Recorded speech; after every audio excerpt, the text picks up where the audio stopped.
Hello. Hello. How was your week?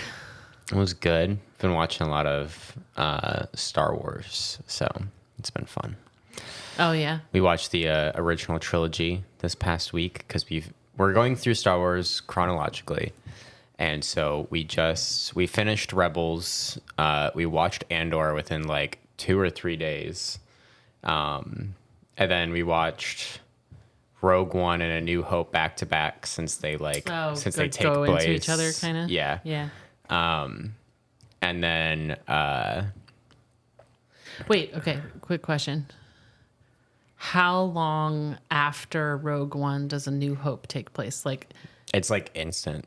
I thought so because I thought they just finished building it, right? Like that was kind of the idea. Like they just built this Death Star. It's not like the Death Star had been around for 10 because years. at the end of Rogue One, they transmit the Death Star plans to Leia's ship. Oh, that's right. And then A New Hope starts off with Darth Vader capturing Leia's ship. Oh, dang. Okay, yeah, that is like right. I forgot. I haven't seen it in a while, so I forgot that that's what happens. Spoiler alert. It's been around for a while. You have only yourself to blame. It's like when I totally spoiled Harry Potter for your aunt and uncle. Like they had never read the books and they had never watched the movies. And I didn't realize that. And they mentioned Harry Potter and I was like, well, blah, blah, blah. And I don't know, maybe I'll still spoil it for someone, so I won't say anything. But I said something that basically takes place in like the last movie. And they were like, what? And I was like, oh, crap. Anyway. That's funny. I felt bad. Yeah, I was really surprised how much. I mean, it's not necessarily world building, but George Lucas really just like threw random planets or creatures or something out there, like name wise. And so I think one of the first ones that was mentioned in A New Hope. What is she doing? The cat is sitting at the window and she's doing that like chittering things that cats do where where they don't quite meow because there's birds. But it is freaking adorable and I wish we could show anyone who is listening. Yes, we're talking about you, Poppy. But anyways, one of the first planets that they mentioned, and since we have been watching this like all the way from Phantom Menace, we've actually learned about some of these planets and stuff now that I didn't even realize were mentioned in the original trilogy. That's probably why they named it. Yeah. But like at one point they like mentioned possibly having like C-3PO was worried or something that they would have to go work at like the spice mines in Kessel. Oh, and this was like 10 minutes into A New Hope, and I might be getting that a little bit mixed up. Someone definitely mentioned Spice Mines of Kessel, but like you find out like during like the Clone Wars and stuff that there's like a syndicate that owns Kessel and that runs something called Spice out of it. Yeah. And I was like, oh my God, they're referencing stuff that doesn't even exist yet. It's so cool. Yeah. Or like when Luke gets all messed up and because Hoth is scary, Han said that like you're going to be strong enough that you could rip the ears off of a Gundark. And like the Gundarks are in the Clone Wars TV show and stuff like that. Is like, but when you're watching, you don't know what a Gundark is. Yeah. And so he was just like throwing random stuff. I don't know if he had actually like an idea of what they were, but he was really just like throwing stuff out. Sure. Yeah. And it was almost like they were referencing the previous stuff that, hadn't come out yet, obviously, because these were the original movies. Yeah. And it was really cool seeing how what has been like expanded. I think it's super awesome and smart. It's got to be also interesting because these things are coming out at all random times. So they watch them in sequence. You're like, oh, good CGI, bad CGI, or I think clearer video, whatever. The original trilogy actually holds up pretty well because George Lucas, I mean, is a genius in film, and he like a lot of his practical effects and everything look better than some CGI stuff does. Like some of the creatures in Well, they're kind of like they're puppets, and you can tell that they're puppets, kind of. sometimes some of it's just like good prosthetics or makeup. No, that's true. That's true. Yeah. But like there's some things in the Mandalorian show. The same creatures that were in the Mandalorian show would look worse than the ones that were in A New Hope. Oh. And they were the same creature. And it's like, Interesting. how do you even... I was like, one, that's kind of sad. Yeah. I was like, you should know better or do better if the original trilogy is better looking aliens than this show that came out a few years ago. Right. But yeah, I mean, it holds up really well. Like some of the aliens look better in the original trilogy than in a lot of the other movies or shows. You know, yeah, I haven't watched them in a long time, but just like kind of thinking back, I remember rewatching it at some point and not thinking, oh my gosh, this is so terrible. You know what I mean? Like, Yeah. I don't remember ever thinking that. I'm thinking more just so in terms of like the quality of like the camera, you know, like honestly, the HD kind of. I think because over time, Lucasfilm has re-upped it. Like they like do a little bit of makeup on it and then they repost it. Oh, They do the same thing with Marvel movies too, and that way the movie always looking better and better. The thing that drags it down is the sound. Okay. Because it's really hard to fix sound quality that's really old like that. And so it's like more echoey sound, and you know, it sounds like people are further away from the mics because they Right, are. yeah. Like the mics aren't as good as picking up people's voices directly. Right. Yeah, I do remember thinking though. Gosh, this is hard because A New Hope, I think, came out like the year after I was born. 1977. I mean, it came out like 7 years before I was born, and 1977, 1980, and 1983. They were all 3 years apart. all right, so 1983. Okay, but I remember. I mean, gosh,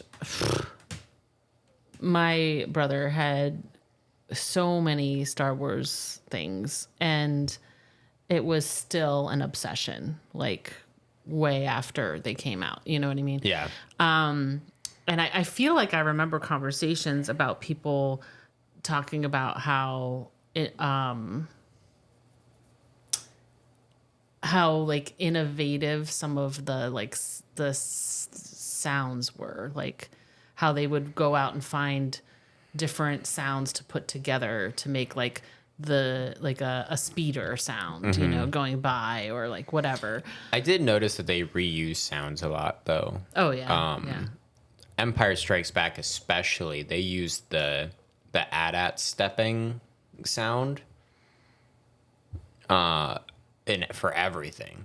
Like it was almost getting annoying. Like it was like when Luke crashes his ship into the Dagobah swamp, it makes the sound of the Oh really? AT-AT stomping. Wow, you're much more observant than I am. I've gotten very good at sound, like noticing sound stuff, but because there's a lot of stuff that uses I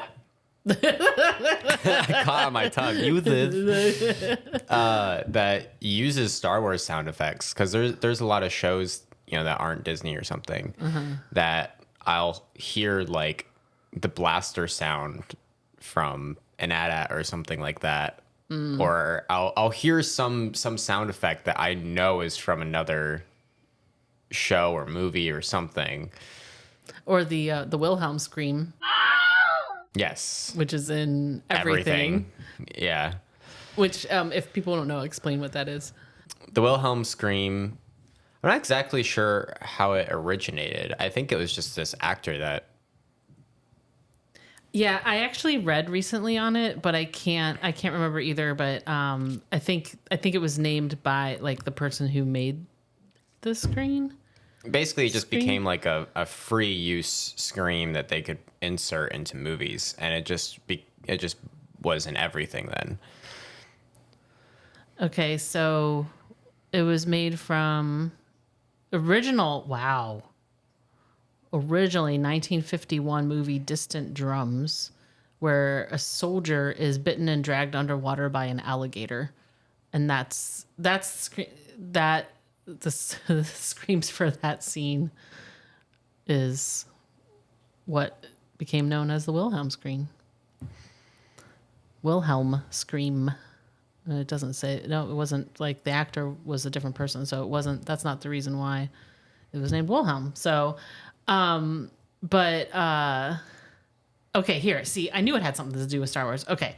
The Wilhelm Scream became iconic in popular culture when motion picture sound designer Ben Burtt, who had come across the original recording on a studio archive sound reel, incorporated it into the scene in Star Wars in which Luke Skywalker shoots a stormtrooper off a ledge. Yep.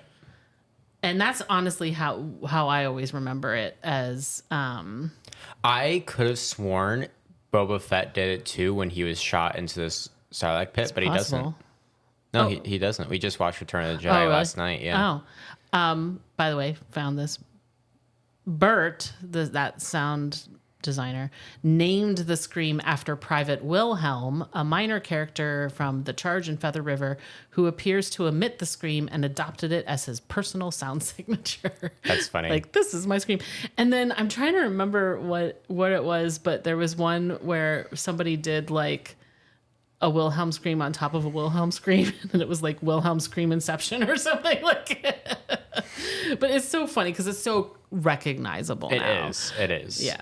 I think maybe less so now because, as sound, I don't really know, like sound production has become more complex. People don't use as much, what's it called? Stock. Yeah, they don't use as much like other people's stuff anymore. That's, and there was a movie called, I think it was Dragonheart, that had beautiful soundtrack, and then all of a sudden I would hear parts of that soundtrack in other movies and like TV shows and stuff.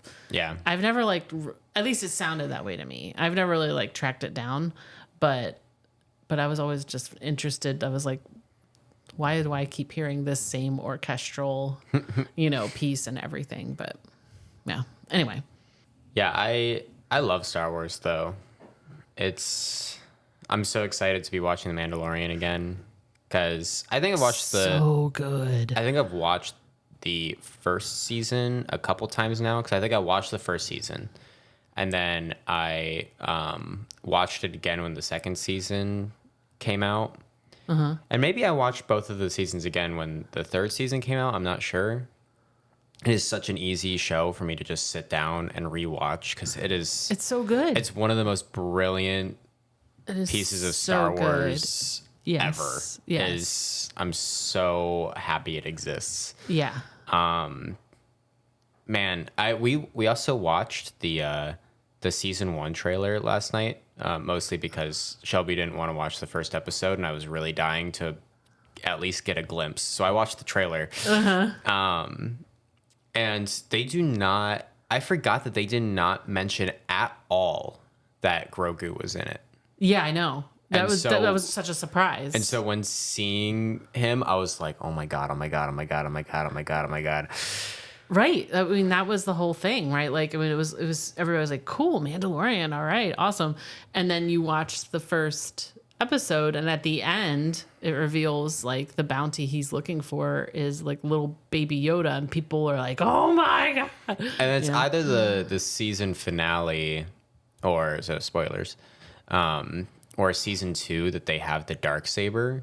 Oh, yeah. And that as well was a huge, like, oh my gosh. Yeah. That is crazy.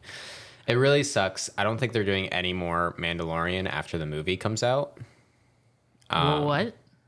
Yeah, Jon Favreau's making a Mandalorian movie, and then I think that's the end of the Mandalorian. What? There's 3 or 4 video games in production. There are 6 movies in production. Dang. There's you know what it was? It was I think there's only a couple games in production. I think it was also TV shows that it was showing. Oh. Because I think it was showing like the video games, TV shows, and movies that are coming out in the next year or next couple of years, like by the end of 2025. The new Star Wars Outlaws game doesn't look terribly interesting to me, but the Star Wars Jedi games have been so good that I'm really hoping it's good. Did you ever watch Gotham? I watched some episodes of it. Did you ever see the episode that was like the origin of the Joker? No. Oh, I was just saying that actor is who plays the Jedi Cal Kestis in the video games that have been coming out recently. Did you hear that Carl Weathers died? Who's Carl Weathers? He's the guy who played the head of the Bounty Hunter Guild on The Mandalorian. Oh, that's sad. Yeah. So I wonder who they'll get to replace him for the movie. He might just not be in the movie. I mean, he's just running the town now. Yeah, that's true. But he was in, a lot. But it was sad. I liked him. I liked him too. Yeah. He gave me very Lando vibes. Yeah. Yeah. Like I'm only just now realizing that after watching the original trilogy. I'm like, the way that he like carries himself. Yeah. Kind of feels, but I mean, I guess they're both like mayors of a city or town, so. Wow, I haven't seen. Or a scoundrel turned mayor. Scoundrel. Yes. I love that that's like a class of person in the Star Wars universe. It has, like, seriously, there's Scoundrel. like anytime that there's any like classification lists in Star Wars, whether that's in like a video game or it's like on the wiki or something, there's always like there's the Jedi, there's the Sith, there's scoundrels, there's pirates. Isn't Han Solo technically a scoundrel? Yeah. Yeah. Yeah. Yeah. It's really interesting because we're done watching all of the old stuff now. It's only the newer stuff that we have to watch, which is very interesting. Like that You got through up to Empire Strikes Back. Wait. We finished Return of the Jedi last night. Return of the Jedi, yeah. And I was looking through, I was like, oh my gosh, there's no like older stuff that took place after Return of the Jedi.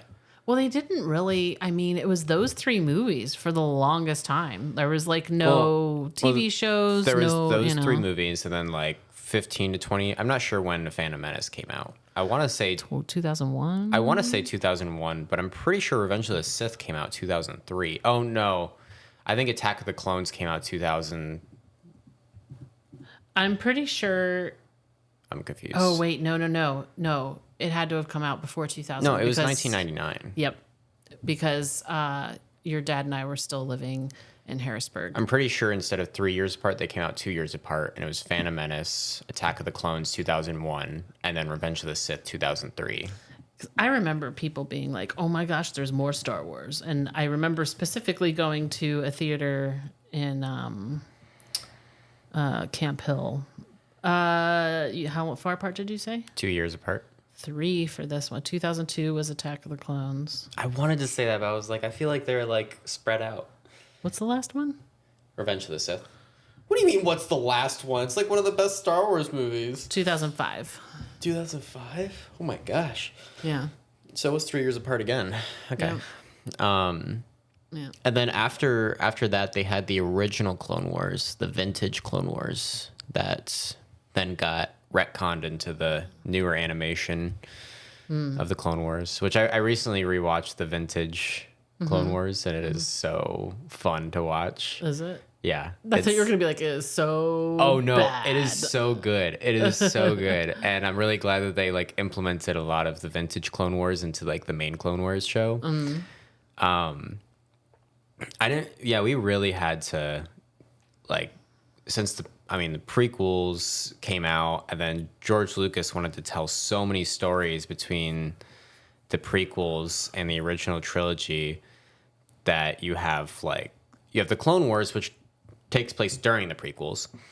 And then you have now Bad Batch has been coming out, so Bad Batch is something you need to watch. There is even the 7th season of Clone Wars that takes place during Revenge of the Sith. There's so much stuff. They came out with Andor, which takes place before Rogue One. Well, There's obviously. yeah, there's Rebels, which is another like 4 seasons. Oh my god. That's about the start of the rebellion. There's so much stuff. There's so much. There is so much. There's the Obi-Wan show that just came out. Did that just come out? I could have sworn that was A couple out. years ago. Yeah. I mean, in retrospect to like A New Hope. Right. Fair. But it's interesting how it was like those 3 movies alone for like the longest time. And then there were 3 more movies. And then after that, it was like... it blew up into a franchise. Yeah. Now there's all... And I always wonder like what makes them decide to tell one story in animation versus a TV show versus a movie. You know what I mean? Like why... Some of it is probably amount. It would probably be really hard to make a Clone Wars movie that takes place during the whole Clone Wars. Because the Clone Wars is like years on years on years and years. And so Attack of the Clones and Revenge of the Sith was like the beginning and the end of the Clone Wars. And so then they're like, let's have a show in the middle to do that. But yeah, there's something after Disney Plus came out, there's something where they just like really dumped into shows a lot, which is somewhat smart. Some of them don't really work in show format though. That's mostly been shown in like Marvel. Marvel came out with a lot of stuff that a lot of people said don't work in show format. I said I don't care because I was getting more Marvel more quickly. Yeah, I was getting more time in Marvel because they were basically just. I was fine. Getting your fix. I was fine with it being extended movies. Honestly, I don't know why people needed it to be episode format, like where something needed to happen and end in an episode. I don't know why people are very stuck on that idea of TV shows. I think TV shows being a continuous movie is fine for me because it still makes sense. The story still makes sense. You don't need to leave it on a cliffhanger for every single episode. But that's just my opinion on that. But Obi-Wan was really good. Was it? Yeah. I didn't watch Obi-Wan. It starts off a little slow, and a lot of people complain that like Obi-Wan should be like better at combat and stuff, but he's also been living like alone for a very long time, and he hasn't even like done anything with the Force or his lightsaber in like 10 years since Revenge of the Sith. And meanwhile, Darth Vader had been going on a rampage across the galaxy, killing everyone that was a Force user. So I think the difference made sense to me. And Mandalorian was obviously very good. Book of Boba Fett was okay. It wasn't great, but it had fun references, and it was pretty solid, I would say. Ahsoka was amazing. Shelby's very excited to watch Ahsoka again now that she's watched Rebels, because it's almost like a sequel to Rebels. Because Ezra, Ahsoka, Thrawn, Sabine, all of them were Rebels characters, and so it was very much so a sequel that took place really far ahead in the future compared to Rebels. And we're not going to watch the Star Wars Resistance show because it's a kiddie show, and is it? It's really hard to watch. It is really, really hard to watch. I got through like one season. Is it animated? Yeah. Okay. Yeah, it's a canon kiddie show, and so it's really hard to watch. It like somewhat has some build up towards the sequels, but not enough for me to care to watch it. I'll watch it in the future probably, but Shelby definitely has no interest in it. So, what are your opinion on the sequels? Because I know a lot of people. Do you mean the Rey. sequels or the? Oh, okay. I feel like I need to go watch them again because I just don't really remember. I remember there were people who were really adamant about how like terrible, like, you know, and I remember thinking it wasn't that bad, you know, like It's a mix for me because there's a lot of like cinematography stuff that was just bad. Like the one scene I showed you where like the Imperial Guards were just like respawning, or they reused the same shot like on 3 different occasions in one fight. Yeah. Which you should not be doing in a multi-million-dollar movie that is ending a trilogy. You know, it's funny, I do not notice stuff in fight scenes because I get bored in fight scenes. I'm just like... That's how Shelby is. I'm like, okay, they fight. What's the conclusion of that fight? That's just what I want to know. My favorite. Yeah. My favorite thing in the scene that I showed you was just the Imperial Guard shooting straight into the ceiling for like, no fucking reason. That was funny. Like, what? Why? I mean, like, who was in charge of these fight scenes? You do. I mean, now that you point stuff like that out to me, I don't notice it, but like when like, I do think, okay, why would they have done that? Like that doesn't make any sense. But I just get I don't know. I just get so bored. Or like when Kylo Ren like uses the lightsaber behind his back and bends over, and it like waits 5 seconds, and then the person like looks like they purposely hit the lightsaber instead of aiming for any of the spots that he's not protecting with his lightsaber. Yeah, like that. I think that was sort of like we're gonna show his dexterity. Like he doesn't even have to look to like. But they didn't make his turn and the hit fast enough for that to be. It just looks like he's like waiting. Yeah, it's weird. I think that's the worst part for it for me. I think a lot of the choreography in the movies just sucks, and so that's what makes it so bad for a lot of people. There is a lot of interesting stuff that they introduced in it that either didn't exist yet or was in the EU, which is the extended universe that, you know, like in 2015, Disney, I think it was like 2014, 2015, something like that. Disney like got rid of all of the like extra novels and comic books and video games and said they were not canon anymore, so that way they could start fresh. Obviously, except for like the Clone Wars show and the like main movies. But that way they could build it their own. And that made sense because there were so many plot holes, no matter how mad I am that some of those video games were so perfect and they're not canon anymore. It makes me very upset. But anyways. I remember you really, really liking that one. Force Unleashed. The Force Unleashed. That's what it was. It does not make sense in Star Wars canon at all, but it's a fucking amazing video great game. Video game. Yeah. I remember you really liking that. And the second one wasn't very good, but the first one was very good. I would love to see a show or something of Vader's Secret Apprentice. Vader's Secret Apprentice? That's what The Force Awakens. That's what The Force Unleashed was about. It was the Jedi / Sith that you were playing was Vader's secret apprentice that he was going to use to assassinate Palpatine. Oh. And so that was a super interesting concept for me. Oh, interesting. Yeah. Yeah, I can see that. Yeah.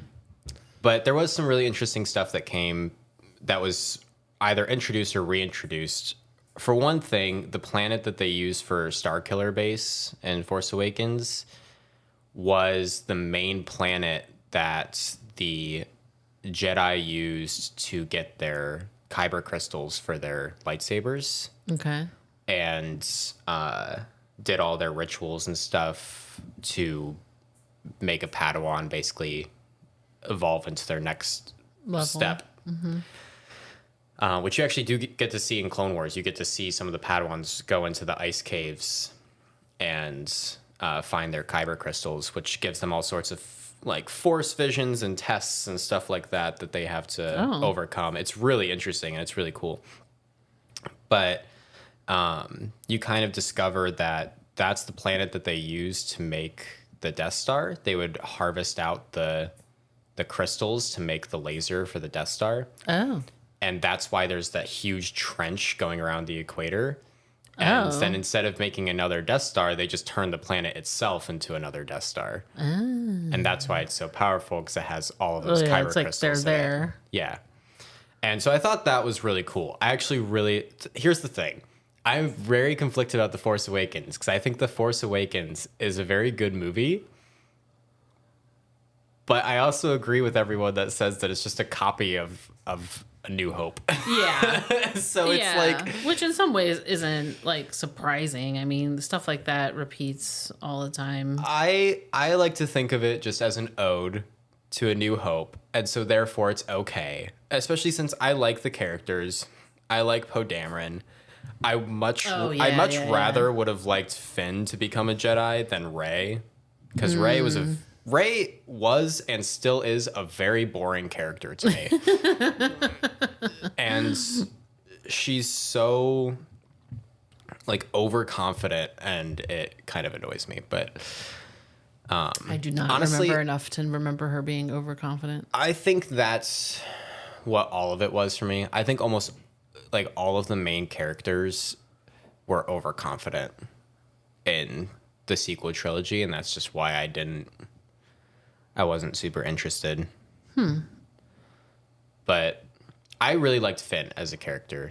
And from what I heard, John Boyega also thought that he was going to like have a much bigger role in Star Wars than he ended up doing. Yeah, it did feel like Then they kind of screwed him over. Like I think with the last second rewrite, they kind of pushed him out. Really? Yeah. And so that was really sad. Yeah, there was just a lot of stuff like that just slowly builds up, and that's why I don't like the sequel trilogy. But there's also the dyad, which was an interesting concept where there's two Force users that have a very similar and strong connection to the Force and to each other. That they're significantly more powerful when they're near each other. And that was Rey and Kylo Ren. I figured, yeah. Yeah. And that concept I actually really like. I think that's really cool. And I think it needs to be expanded on more, because they didn't really explain it very well in the sequels. And I also just didn't really like Kylo Ren as a villain either. So it was all just like... Yeah. Yeah, I actually was thinking about rewatching them because I just really don't remember what I remember. A lot of times what happens with me with these movies is I can't completely follow the lore. Like... because you're in a completely fantasy universe and they're like, this is happening and that's happening. And they don't always explain everything. They did a lot of really cool Force stuff, but they didn't really talk about it at all. So it just kind of like happened, and then you're like, okay. Yeah. And that's, I hate that. I hate there's certain movies that I go to and I'm just like, I'm so confused. I have no idea what's going on. And then other people are like, this is happening and this. And I'm like, really? How do you know that? I also understand that they try to do the whole like Luke Skywalker and Yoda connection where it was supposed to be that Luke Skywalker is supposed to be similar to Yoda in the sequels, like where he's on his own like distant planet, and there's that like special dark side well that is like allows you to test you basically. And right, yeah. That the planet itself, I guess, is supposed to be imbued with more Force. And I think the idea of that in the original trilogy was that since Dagobah is so like full of life and everything like that, that's why the Force is so strong there. And then this was like a planet that was mostly water with a bunch of islands on it. Oh, yeah. And that was really confusing. It was like this very pretty planet, and it was like, yeah, but there's just like a dark side well here. And there's like, it just felt so off. Yeah. So I know they didn't want to copy it again, like they did with Force Awakens, Right.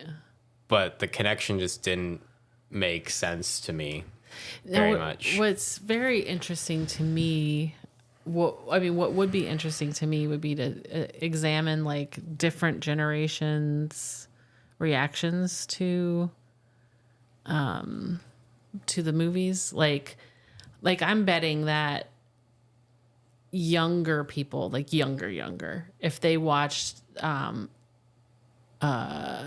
episode 1, probably loved Jar Jar Binks. Probably. You know what I mean? But all the rest of us were like, what? I love Jar Jar Binks just because of how stupid he is. But yeah, I would just be kind of curious, like, what's the different reaction, like your generation versus my generation? Do you want to know a little tidbit? This is also a bit of a spoiler for Mandalorian. I think it's like season 3 spoiler, so. But you know how they had the scene where Grogu was being escorted out of the Jedi Temple when the Purge started? No. I don't remember that. You don't remember that? No. It was a whole scene about them escorting Grogu out of the Jedi Temple, and they were getting him out of there and everything like that. Who was? The Jedi. There was like 5 Jedi protecting Grogu's little capsule and was getting him to a ship and was like fighting all these clone troopers and everything. Huh. You don't remember this? I do not. I don't know why I don't remember this. Well, one of the Jedi. Okay, well, first of all, there was some voice lines that were thrown here and there that made it sound like there was a Gungan senator that helped get the ship to get Grogu out of there. Uh-huh. And the last Jedi standing that saved Grogu is the actor who plays Jar Jar Binks. So a lot of people are like, everyone's pretty sure that Jar Jar is the one that saved Grogu. Oh, that's interesting. It's like George Lucas is like, I swear he has a purpose. Well, this is Jon Favreau, but yes. Right, yeah. There is a point to Jar Jar. There is a point to Jar Jar. He's actually great in the Clone Wars. He's still his derpy self, but he does have a lot of cool storylines. But yeah, that was just a little. Sorry, you continue with your. I do not remember that. Did I watch the season 3 of Mandalorian? Yes, I did. Yeah, I did. I do not remember. Dang. It was a really good scene. It's very rare that you get scenes of the Purge, and so getting that scene was very cool, especially live action scenes of the Purge. What? It just sounds like you're talking about like footage, news footage. It's very rare you can find eyewitness. Yes, because there's other stuff in like video games or like animated shows and stuff, and so it's rare that you get to see the clone troopers and such in live action besides Attack of the Clones and Revenge of the Sith. Yeah. Wow. Clearly, I need to watch it again. I don't remember things very well, I guess. But yeah, there was definitely, like you were saying, the thing where people who watched the original trilogy didn't like the prequels when they came out, and then now like my generation didn't like the sequels when they came out. Right. Now that we're used. Right. So it's curious. I don't know. I think I'm pretty in the middle because I like the whole original trilogy. A New Hope is kind of lacking, but it's still pretty decent. And then I only really like one movie from like the prequels and from the sequels. Each set of 3. Yeah, because I love Revenge of the Sith. Revenge of the Sith might be my favorite Star Wars movie.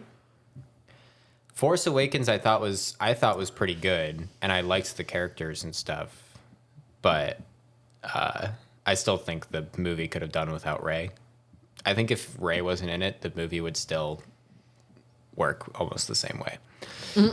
So it's like Indiana Jones. I was just like, about to say, kind of like how Indiana Jones was like totally inconsequential to the entire plot of the if movie. they had just made it so that Finn crashed on Jakku and then did the whole same sequence but without Rey, and then did the whole same sequence later but Finn doesn't get knocked out of the fight between Finn, Rey, and Kylo Ren, same movie. Interesting.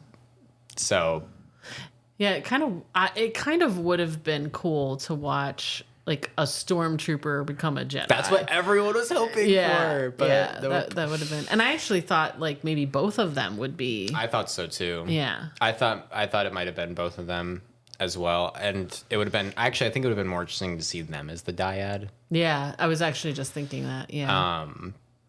But Kylo Ren's all right, I guess. The thing is, I really like the actor that plays Adam him. Driver? Yeah. Yeah. But I don't like any of the roles he's in. Anything that I've seen him in, I don't like him. But I really How like do you know you like him? because I've read stuff about him, and he seems like a really like nice guy. My and favorite thing everything. is John Oliver's obsession with him. It's hilarious. Yeah, he'll make like jokes on his show about just like how Adam Driver is just like the sexiest man alive, and then he just I'm you sure know. he loved that scene where he's shirtless in the Star Wars movie, which Yeah. was so weird. I did not want to see sweaty, shirtless Adam Driver in a Star Wars movie. I did not like that. That was for the ladies. Apparently.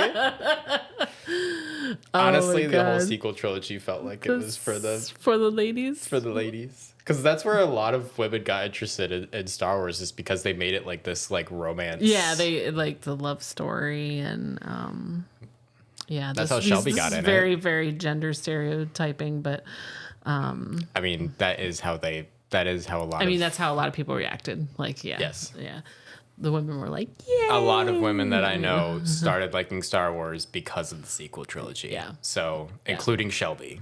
yeah. Oh, really? Mm-hmm. I'm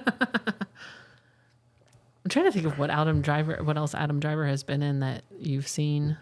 I did like when he was on Saturday Night Live though, and they had him do a spoof of Undercover Boss as Kylo Ren. Oh yeah, I've seen that. I love that. I honestly think, for one thing, Snoke was also like one of the dumbest. Oh yeah, I forgot about that. That was just horrible. That was weird. One of the biggest red herrings in Star Wars, but it could have been. I think if Kylo Ren was pushed just a little bit further in the right direction, he would have been a great villain. But nope. I would have liked to see the Knights of Ren. I think the Knights of Ren would have been really cool to see. And then throughout, it whittles down to just Kylo Ren or something like that. So it was supposed to be like this group of Force users that were called the Knights of Ren, and Forgot about that. like they only alluded to it. I was like, that would have been so cool, but no. Gosh. Oh boy. Well, Yeah. Maybe I'll find a couple other glimmers of interest in the sequel trilogy. They're making a Rey movie right now, and she promises that it's actually going to be good. That does not make me confident. they're making a Rey movie. Like, It's just specifically about Rey. I think it takes place after the sequel trilogy. oh, okay. So I am actually interested in it, and I hope they do make it good. I hope they learned from the sequel trilogy. Yeah. And so I am interested. I am more interested in the like 25,000 BBY movie that's going to be about the Darksaber. Oh. So it takes place 25,000 years before the events of the original trilogy. Dang. It's like old Republic. Prehistoric Republic. Yes. And I've been waiting for an Old Republic movie, show, something. And so I'm so excited about it. Oh my gosh, you're so fun to watch with this stuff. You get so... I love it. I know you do. Okay, well, that was a lot of talking about Star Wars. It was. I love Star Wars. I thought we were only gonna have like 10 minutes of material with that, but leave it to me. Yeah, I was gonna say no. Once you get going about Star Wars, you could talk for hours about it. Yes. So, well, I think maybe we will leave it there before you go on for another 3 hours. Anyways. Yeah. So, well. Yeah. Next week's Valentine's Day. Oh, yeah. Yep. So we'll have a Valentine's episode out. Yep. Probably will be rabbit holes and only like a third about Valentine's Day, but that's fine. That's what we do. Unless I'm talking about Star Wars. Right. Then it's singular focus. Welcome to ADHD, baby. Woo! Hyper focusing. Well, I think it's time to go. is it? Is it really? Yeah. Okay.